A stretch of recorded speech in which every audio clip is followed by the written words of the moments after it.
How to compare mutual funds. Look beyond just returns. When evaluating mutual funds, many investors focus solely on past returns. While returns are important, they're only one piece of the puzzle. A truly informed decision requires a deeper look into several other critical factors that influence long-term performance and suitability. 1. Returns aren't the whole story. It's tempting to chase the highest returning fund, but past performance can be misleading. A fund's stellar returns might be due to a temporary market surge, a sector-specific boom, or a short-lived strategy. Instead of picking past winners, look for consistency over time, alignment with your risk tolerance, suitability for your investment horizon. 2. Assess risk and volatility.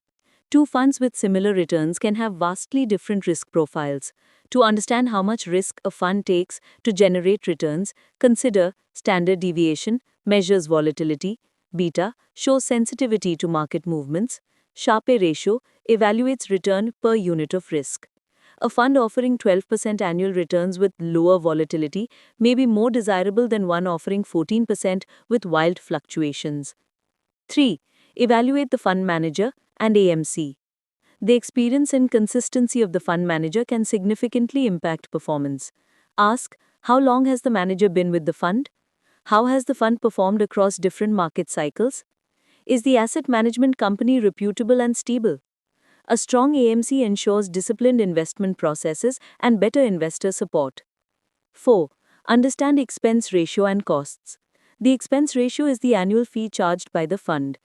Even a small difference, say 0.5%, can compound into a significant impact over time. Tips: compare expense ratios within the same fund category. Consider direct plans if you're comfortable managing investments independently. 5. Examine diversification and portfolio quality. A fund's portfolio structure reveals its investment strategy and risk exposure. Look for sector diversification, spreads risk across industries, stock concentration. Avoid funds heavily reliant on a few stocks. Quality of holdings. Prioritize funds with strong, stable companies. Diversified funds are generally more resilient during market downturns. Frequently asked questions. Q1. Should I always choose the highest returning fund in a category? Not necessarily. Higher returns often come with higher risk. Past performance doesn't guarantee future results. Q2. How often should I review my mutual fund portfolio? At least once a year, or more frequently if your financial goals or market conditions change. Q3. Is investing in direct plans a good idea? Yes, if you're confident in your research and decision making. Direct plans have lower fees, which can benefit long-term returns. If you find our content valuable, we kindly invite you to subscribe to the channel to stay updated with our latest videos.